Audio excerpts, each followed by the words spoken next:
What did you read this month? Let's share our July reads. Hey everyone, let's talk about the books we read this past month.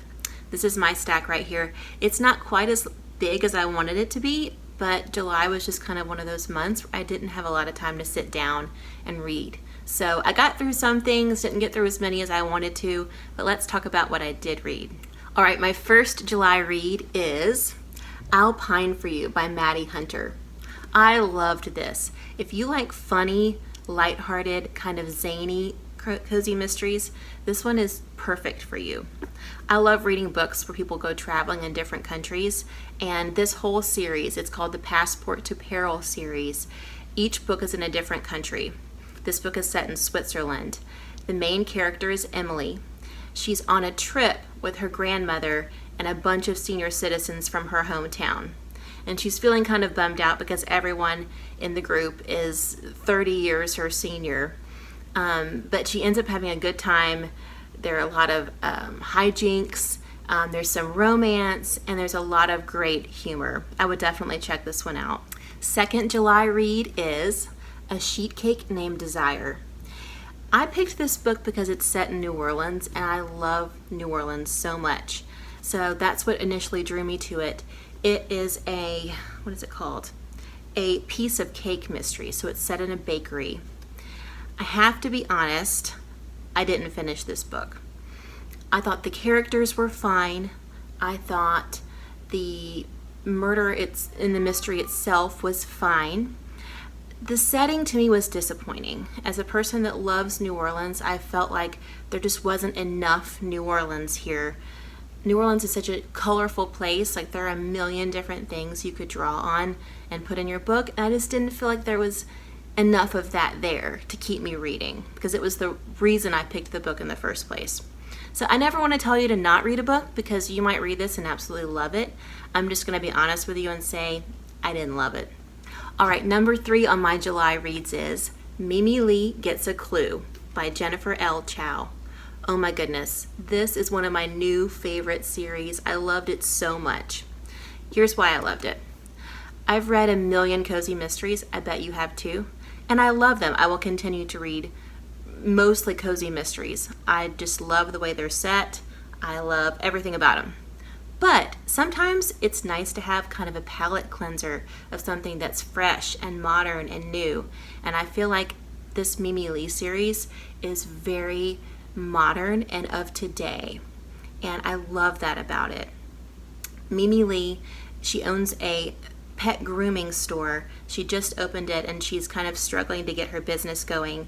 She gets gifted a cat, and it's not a spoiler because it's on the back cover. The cat can talk, and she names the cat Marshmallow.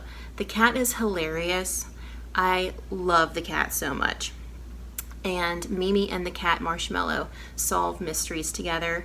It's so charming, and Mimi Lee is such an endearing character. I highly recommend you try out this series. Okay, here's what I'm reading now. Technically this is a July read because we're still in July, but it's almost August, and I'll probably finish it in August. So I won't give my review on it yet, but I will let you know what it is. It is In the Company of Witches. I am really enjoying this. Something about July, because it's so hot and just so far from any sort of holiday other than 4th of July, I start craving fall, autumn, and Halloween. So I start reading magical cozy mystery after magical cozy mystery. So that's why I picked this one up. I really enjoy it. It's called the Even Fall Witches B&B Mystery Series, and the murder itself is set in an old, kind of spooky bed and breakfast in a small town in New England. There are 3 witches that live at the B&B, and it's interesting. It's definitely not humor lighthearted. The main character is struggling with grief, and I feel like that's maybe an underexplored theme in cozy mysteries. So I would pick it up. I'm enjoying it so far. I'll let you know how it goes. Okay, like I said, this time of year, I am not a summer girl. I am an autumn and winter girl all the way. So this time of year, I start craving the opposite of July. I start craving cool, crisp air and orange and red leaves and sweaters and yes, even pumpkin spice lattes. So my TBR pile right now is very spooky witchy. I'm just going to go ahead and own that right now. These are the two books that are on my TBR pile, so to be read pile if you don't know. Number one is Pink Moon, and it's a hex support mystery by Annabelle Chase. This is very witchy looking. I was drawn by the cover. I love the raven and all of the witch spell cauldron stuff. We'll see how this goes. This next one is also paranormal spooky, but the main reason I picked it was because it seems very popular. I just want to know why, like what's going on. This is the Vampire Knitting Club mystery. It's very popular. I think it's interesting that it's very popular, but it's also independently published. I don't think it's published by one of the main publishing houses. So I think that's really interesting. Let's see what's going on with this book. I'll let you know how it goes. Well, that's all from me. What are you reading right now? What's in your TBR pile? What have you read this month? Let me know in the comments. Have a great day.